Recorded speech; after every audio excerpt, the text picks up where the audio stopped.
have expanded tremendously. You know, think some companies have a all-in sustaining costs of $1,750 and $1,850, and gold is at $3,900.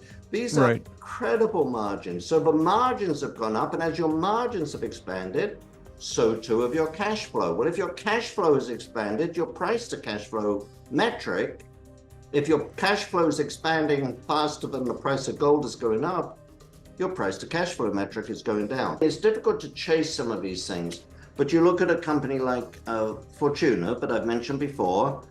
Oh, I've got to do the Canadian, sorry. On Bloomberg, you don't get the metrics when you look at the US. So let's just see what this is trading at today. It's trading at 6 times cash flow. That's a company that has 3 different operating mines. It has a very good pipeline. It has an extremely solid balance sheet, disciplined management, low costs, etc., etc., and is trading at 6 times cash flow.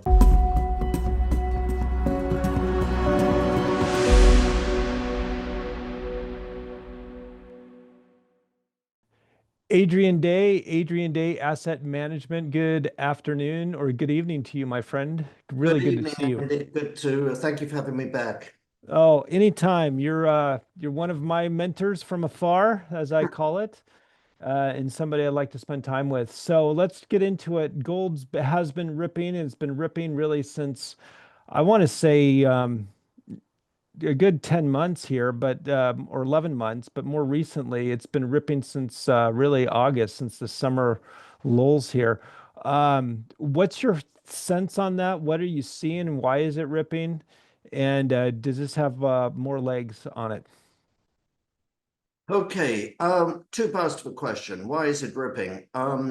You know, I think it's a continuation in the main, it's just a continuation of what we've seen for the last couple of years, frankly. Central banks are still buying, as you know.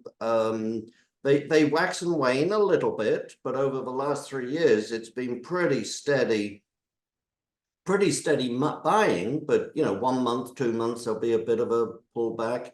We've had the central banks come back in. We've got Chinese non-official buying, which has been the second most important thing for the last a year and a half. It wasn't there in 2022 and 2023, but for the last year and a half, Chinese non-official buying has been very strong. Last week they had a holiday, so today they're back, and maybe that's part of the buying. And I think just generally the concerns about the fiscal issue in the US and elsewhere is obviously a big demand, and also just the underlying issue that the US dollar is losing. I'm not saying it's losing its status as a reserve currency. It is losing its status as the sole reserve currency. As we move to this bipolar world that many people have talked about, we could well have 2 reserve currencies in the world. And so to the extent that, and so how does that evidence itself? Well, it evidences itself, first of all, in the US dollar not being, having less share of global trade outside of the US. So when Saudi Arabia sells oil to China, it's no longer conducted in the dollar. When Brazil buys stuff from Russia, it's no longer conducted in the US dollar. So to the extent that the US loses its, you know, it's being used less in global trade outside of the US, and equally, of course, everybody knows it's being its percentage of central bank reserves is going down and has been going down consistently for a long time. That's a point I've made over and over, that this is not a short-term trend that just started at the beginning of this year. This has been going on for a quarter of a century, basically. But nothing that's happened recently has changed the desire of central banks to reduce the dollar in their reserves. And so to the extent that the dollar loses its status as the sole reserve currency, something has to replace it. And it's not the Saudi Arabia, gosh, whatever they use, I should Yeah, know. the dinar or something. Yeah, go ahead. Yeah, dinar probably. Dinar. And it's not the Russian ruble and it's not the Brazilian real. The thing that's replacing it, primarily, not exclusively, but primarily is gold. That's So, huge news too. That's a yeah, huge point. yeah, central banks know it, but so increasingly do investors. They're seeing this and recognizing it. And I think that's where you're getting a bid. Anyway, long answer, I'm sorry, but I think to a large extent it's really a continuation of these trends. Now, as I say, things ebb and flow. The Chinese National People's Bank of China stopped buying gold for about 4 months at the end of last year to the beginning of this year. You'll see different central banks buy and sell depending on, frankly, their own circumstances at the time. Remember, the central banks, if you look at everything I've said, maybe other than the Chinese non-official, but if you look at those buyers, people concerned about the fiscal situation, people recognizing that the dollar's losing its status as a supreme or sole reserve currency, and central banks wanting to diversify, which we've talked about before in the face of the weaponization of the dollar. None of those things is very price. People are not buying. If those are your motives, you're not buying based on price. And so the Polish central bank, for example, will step up its will step up its gold buying and its reserves when it has the money to do so, not when it thinks, this is a pretty good time to buy gold. This is a great price. I think it's going up next week. And so that's an important point. This buying is not dependent upon the price at any given moment. It's dependent upon other circumstances, mostly availability of money to buy. And is that going to continue? I know we want to get into like the stocks, are the stocks overvalued and so on, but I see little reason to think that buying of gold is not going to continue for some time, because the drivers, the reason that people are buying, it's not going to go away. At least I don't think it's going to go away. So this still has a lot of legs left, you think? I think so. I think so. Next question, we talked about central bank buying, the big players buying. Do you see the retail, because you deal a lot with retail investors, for them coming to invest their money, retail investors coming to invest their money. Do you see retail more money flowing into the sector now? Look, we've got to differentiate between gold and gold stocks. Right. Or we've got to differentiate between specifically physical gold, which is what we've been talking about, and gold as an investment. Right. So if we're looking at gold as investment, it's interesting. We're certainly seeing more interest.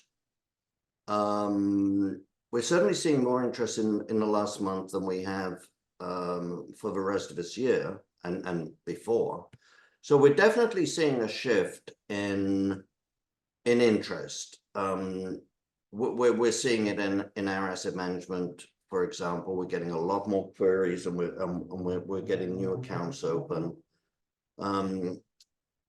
If you talk to coin dealers, whereas 3 months ago they'd say, we're so busy, we've never been busier, but 3/4 of the people calling us are selling, not buying. That shifted a little bit, but it's still no overwhelming rush that you would expect at these prices after gold has done what it's done. It's not what we saw in 2011. It's not what we saw in 2006, 7, or 1996. And the clearest evidence of that, Andy, is if you look at a GDX. A GDX, as you know, is the largest gold mining ETF out there.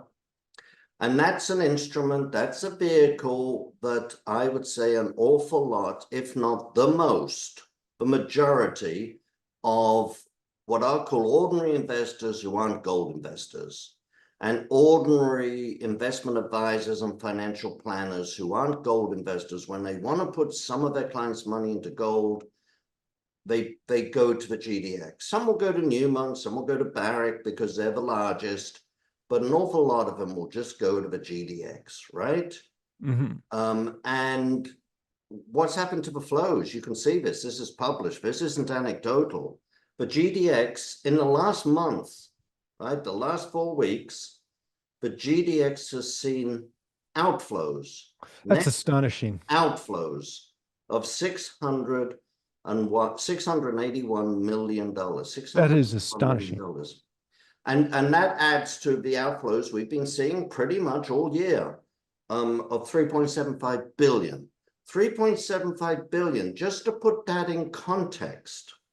At the beginning of the year, at the beginning of this period, the GDX was only a $12 billion fund. $3.75 billion has flown out of the GDX. Which, have you ever seen that? It's astonishing. It is astonishing. It's and so the people that I'm getting, right, and the people that I don't know the extent.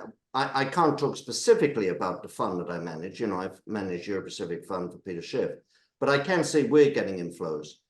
These are people that are, to some degree or another, gold believers, right? So Peter Schiff sends them an email saying, this is a great time to buy. You got to buy. Look at my fund. And they're already preconditioned to buy. The people that are calling me, some of them have been on my list for years. Some of them not. They said, I met you at a conference, you know, last month, or I saw you on Andy's webinar. That's what they all say. But they're people who are interested in gold to begin with. The ordinary everyday retail investor, it would appear, is simply not looking. And if anything, they're using this as an excuse to take money out. Okay, that is astonishing to me, and it's fascinating because it really shows that there's still, I don't want to call it negativity, but there's a lot of doubt or the wall of worry in the market, right? You know what I think? I wouldn't describe it as negativity or a wall of worry. I would describe it. I think these people simply don't care. I don't think the dentist in Oklahoma has called his investment advisor at Schwab and said, hey, what do you think? Let's have a discussion. Should we buy some gold? And they go backwards and forwards and decide not to buy it. I think they're just not interested. They're just not looking at it. And that to me is the most bullish contrary indicator that you could possibly have. I mean, it begs the question that at some point they will be interested, because maybe for the rest of eternity, they will never be interested. Right. But assuming that at some point they will, that's the most bullish. I mean, to be not interested is more negative than to be negative.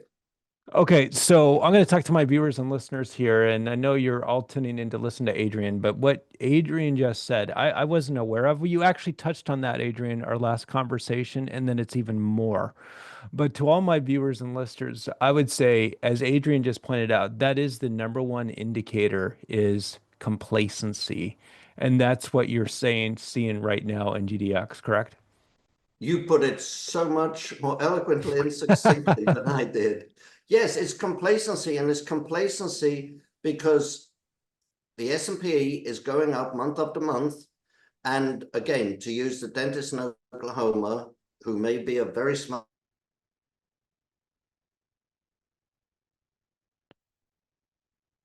Hey, Adrian, I lost you here.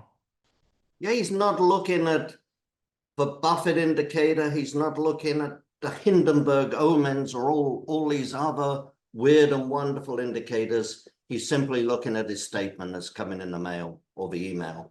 And every month, the value of his account is going up. So this is my theory. but it makes sense. He's not looking anywhere else. So I think until there's two things here. One is until the stock market starts to show signs of deterioration. That doesn't have to be a crash or anything, but until that happens, I don't think the mass of people are going to turn away from the S&P that has served them so well and switch over to gold. No, I think that's a great answer and a great theory, actually. That makes a lot of sense.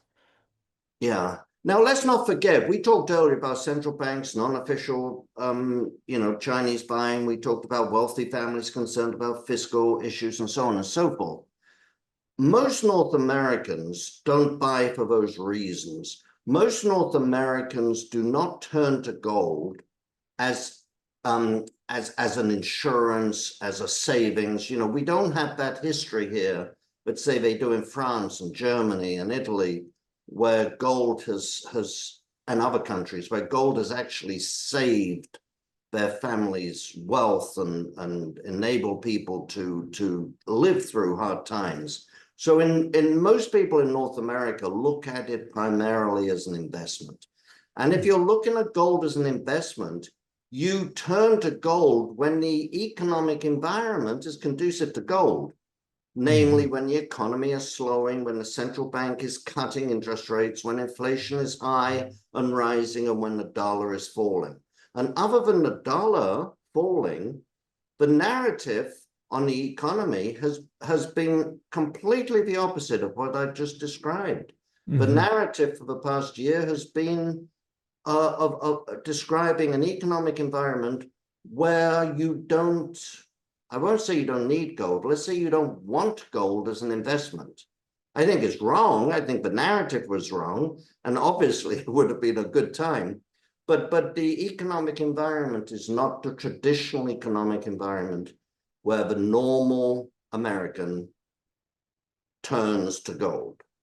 And so that will change, I think, as I say, you start seeing the economy slowing, interest rates come down meaningfully, the dollar falling, and most importantly of all, for a typical investor, will be inflation clearly moving up.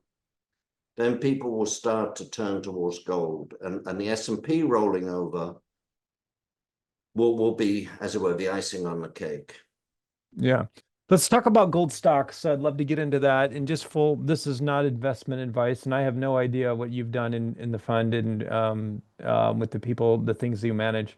But I took a lot off the table here just recently, and I've been doing it in an average out basis. But we've had such a run up, and just to all my viewers and listeners, I still own a lot, so it's not like I'm cashed out or anything. And it's even not like I'm trying to time the market. I'm trying to be disciplined, just to be very candid.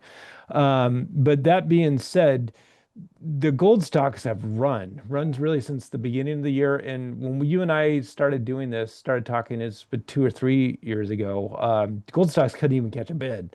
And boy, did they, especially in the last, I would say the last 8, well, really since August. So, what are your thoughts on, when's the time to sell, taking money off the table? Is that a prudent thing? And are you still seeing some value? And then, if you don't mind, you can certainly drop a few names of if you do see value out there, if you feel comfortable doing that. Yeah, no, always. Well, I'll take the question in 2 parts, apart from the names. 3 parts. I'll take the question, your main question, in 2 parts. One is, do I think this is the end of a bull market? I've heard people say we're at how many innings in baseball? 8? 9 innings, yeah. 9, okay. I've heard people say we're at the 8th or 9th innings. So I'll answer that, and then I'll look at what should an individual be doing.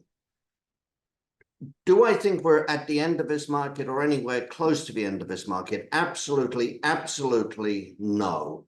I would agree. Couldn't be further from the end.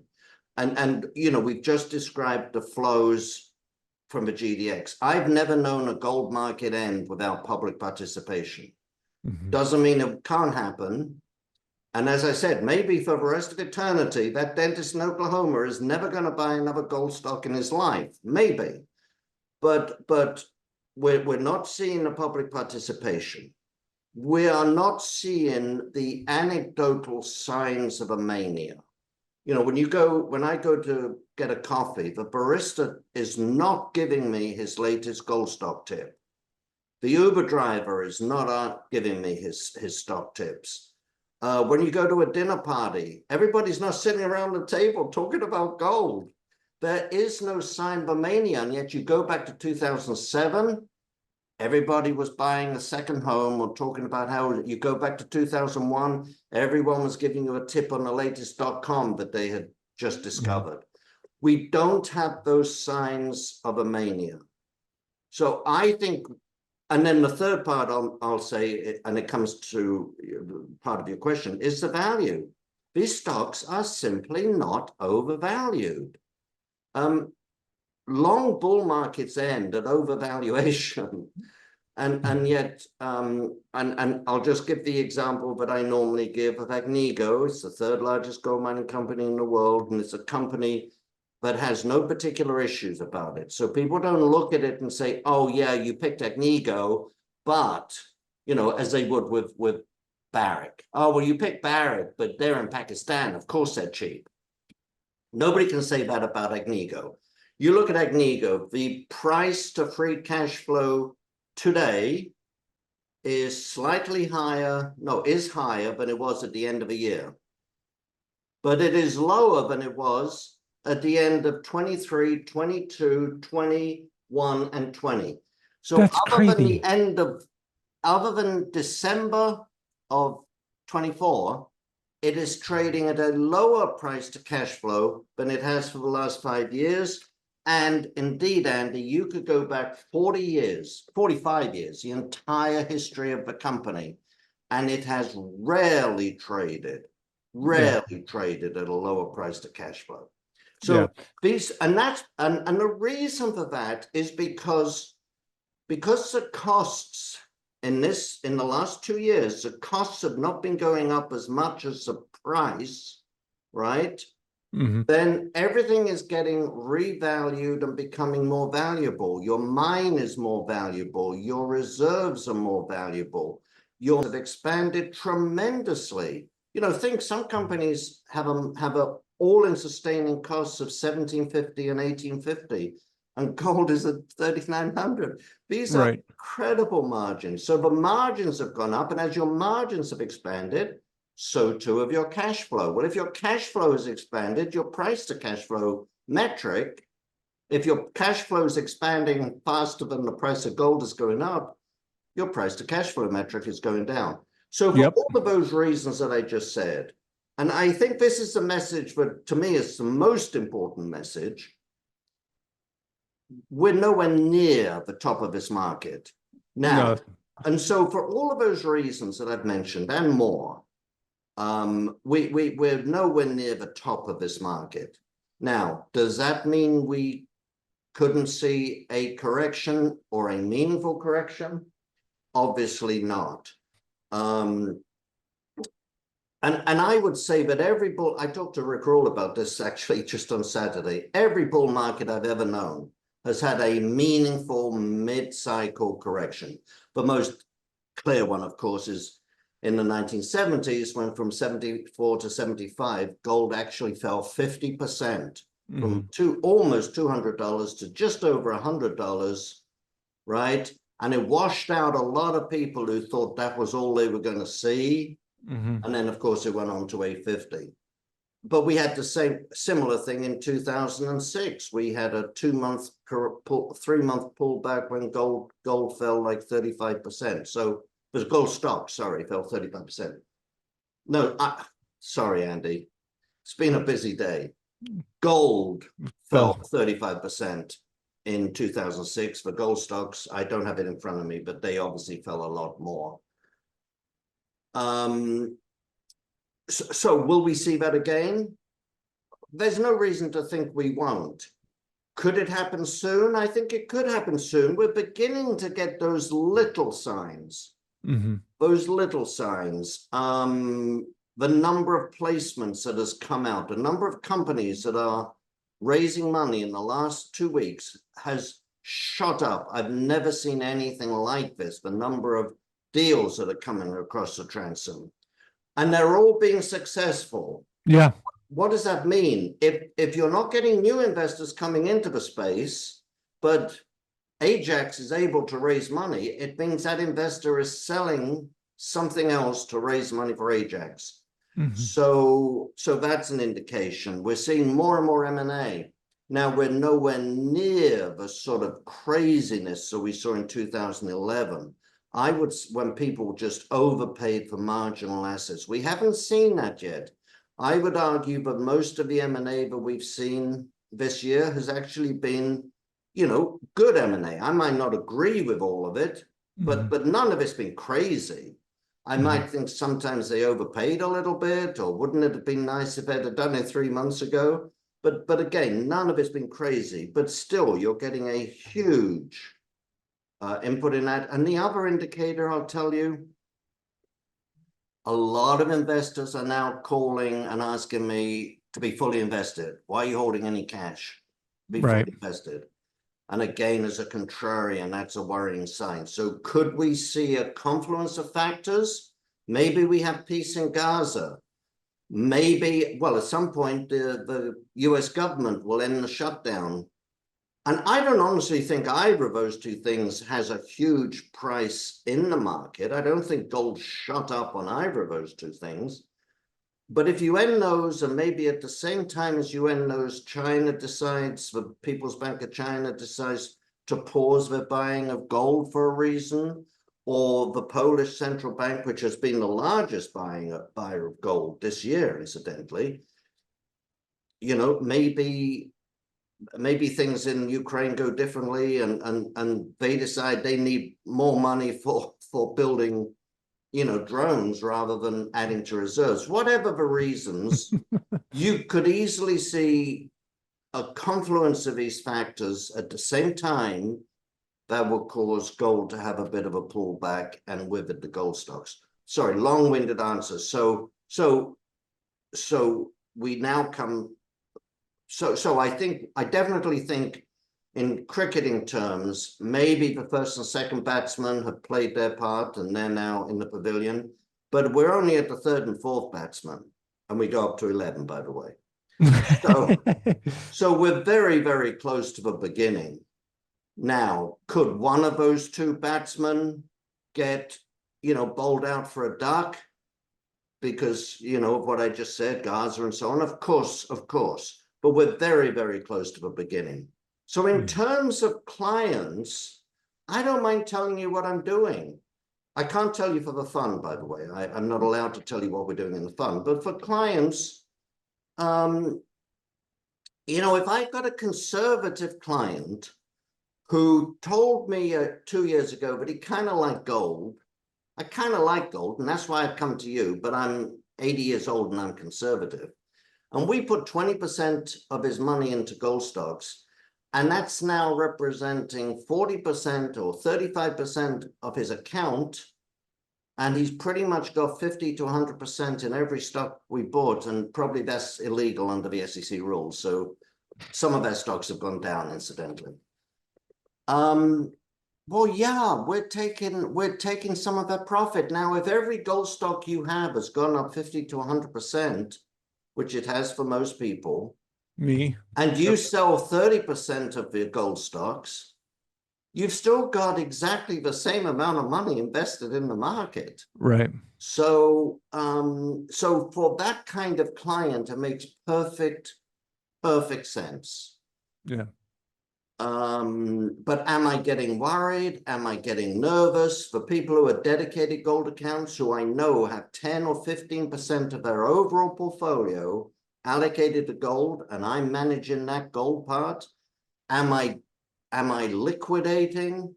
No, not by a long chalk, not by a long way. Got it. So No, that's a great answer. Helps to give. But I mean, it does make sense, especially if you're a conservative investor, if you're of limited means, if you're older, if you're not a dedicated gold investor. It just makes sense to reduce the amount of money you have after these run-ups. Yeah. Yeah. But again, I mean, there's so much value in this market. I mentioned Agnico, and you look at Agnico, it's gone up whatever it is, 80% this year, and you think, oh my gosh, I'm not going to chase that. But I just described how it is. It's cheaper. still good value. Yeah. And if gold goes to 5,000, I've said this to you before, to the extent that the SEC allows me to guarantee anything, which they don't allow me to guarantee the future, but to the extent they allow me to guarantee it, I will guarantee you, but if gold goes to 5,000, Agnico stock will go up. Yeah. That's an easy one. And so, and then you look at some of these juniors that are still very, very cheap. Well, let's talk about them. Where are you finding value, or where do you still see a lot of value in the junior market? And I know you write some big checks, but yeah, well, I mean, where are you finding some value? Where are you still? Well, I think some of the intermediate sort of growth stories are still good value. You look at a company like, again, it's difficult to chase some of these things. But you look at a company like Fortuna, that I've mentioned before. Oh, I've got to do the Canadian, sorry. On Bloomberg, you don't get the metrics when you look at the US. So let's just see what this is trading at today. It's trading at 6 times cash flow. That's a company that has 3 different operating mines. It has a very good pipeline. It has an extremely solid balance sheet, discipline management, low costs, etc., and is trading at 6 times cash flow. I mean, in any normal market, that will be considered inexpensive. And that's just an example. Now, if what I've just described happens and we get a pullback, of course, Fortuna's going to pull back along with everything else. So we're looking at stocks like that. And just some of the juniors, some of the exploration companies. I mean, I've mentioned Midland before. People are a bit frustrated with Midland because the stock is down from where it was a year and 2 years ago. But I would say that they've got good management, good technical management. They've got great balance sheet. They've got a spread of alliances and joint ventures plus 100% owned ground, with really good partners, whether it's alliances or options, good partners that include BHP, Rio Tinto, Barrick, Agnico, Soquem, Cisco, Agnico. So they have really good They have partners. great partners. Yeah. They're in Quebec. I would just say that they're well positioned for success. Now, if you're an exploration company, including a prospect generator, you've still got to have the big discovery, right? You've still got to have make the discovery. But I would say that they are as well positioned for success as any company I could think of. But there's a couple of places I'm looking right now, and this might be of interest. There's a couple of places that I'm looking for good opportunities, given what's happened here, given how everything's run out. One would be when a company, and please understand, you've got to have done the homework and like the company to begin with, but you're just holding back because of the price. So you have a company, let's just say a good example would be Discovery earlier this year, Discovery Silver, or Orla last month.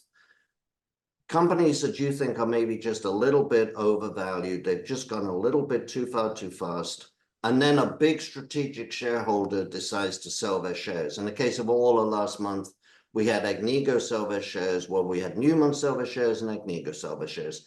Not because they didn't like the company, but you know, as Amar El-Joundi at Agnico put it, you know, we invest in juniors because we might be buying one of the projects, not because we've got an investment fund and think the stock price is going up.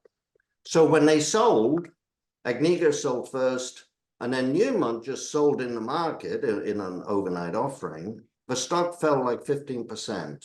If you're watching that company, you can get a great opportunity to buy when something like that happens.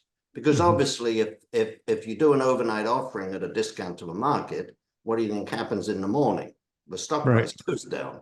Right. So that's a good example. Another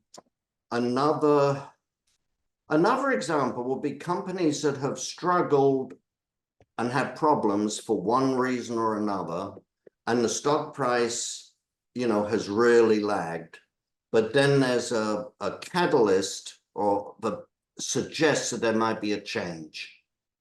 So examples of that in the last few months will be Equinox, where the Greenstone ramp up really had problems. They had to raise more money more often than they said they were going to. So the balance sheet wasn't so strong, the ramp up was going slowly. And most importantly of all, investors were kind of ticked off because the promises weren't being met.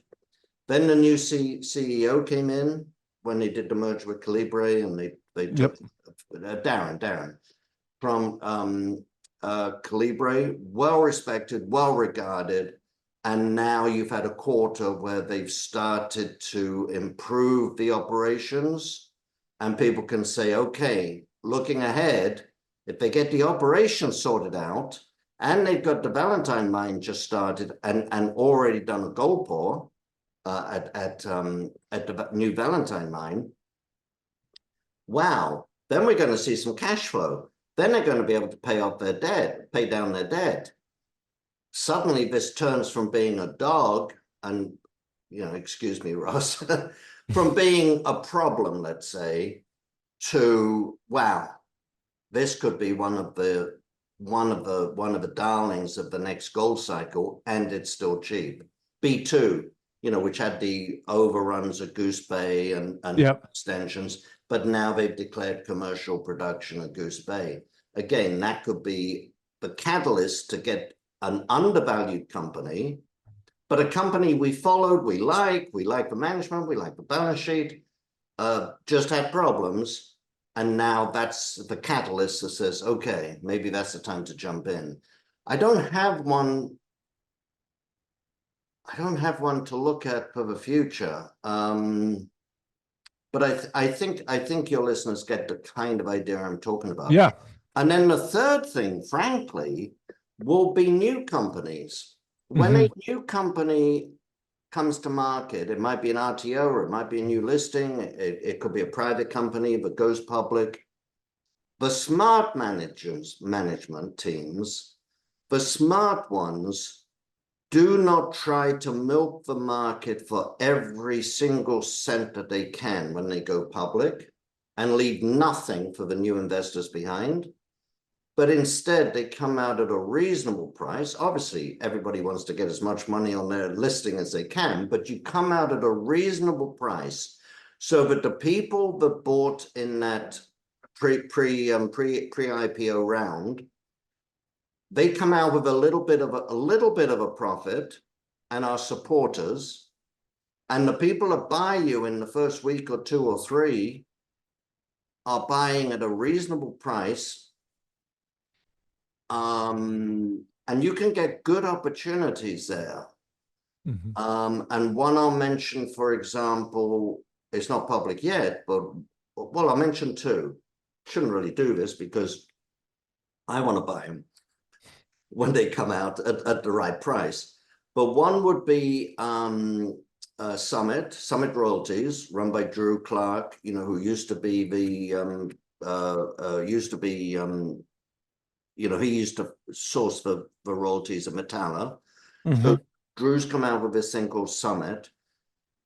I suspect by the end of this month or early November, that will be public. The price that he's looking at is not a stretched price at all. So that will be a one to look at. And of course, it all depends on what price it comes out and how the trading starts and everything else.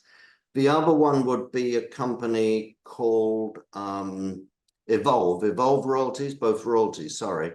Evolve Royalties, which is run by Joseph De La Platte and Vince Metcalf, who were, behind Nomad. Nomad Royalties that got taken out by Sandstorm. They're doing an RTO with a company called Voyager, but Voyager's halted now, so before everybody rushes off to Can't buy them. buy Voyager. You can't buy it.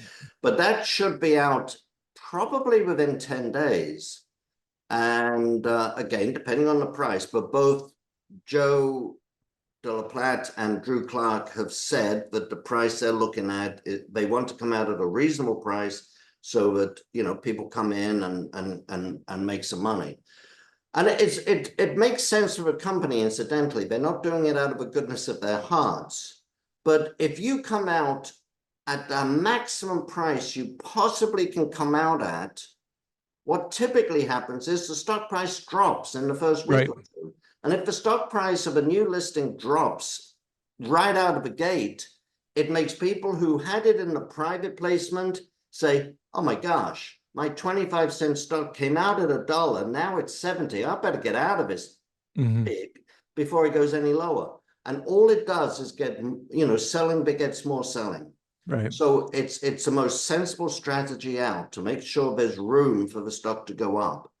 So anyway, those are two ideas. And if while we're talking, I think of an example of the second one, you know, the laggard that maybe has a catalyst. Of course, you never know when a catalyst is going to happen. Yeah, right. Because I didn't know Darren Hall was going to take over Equinox.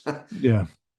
Yeah, they happen all the time. So you just got to really pay attention here. Yeah, but the key I would say is you've got to like the company. There's no Yeah. point saying, oh, Newmont sold their private shares in X.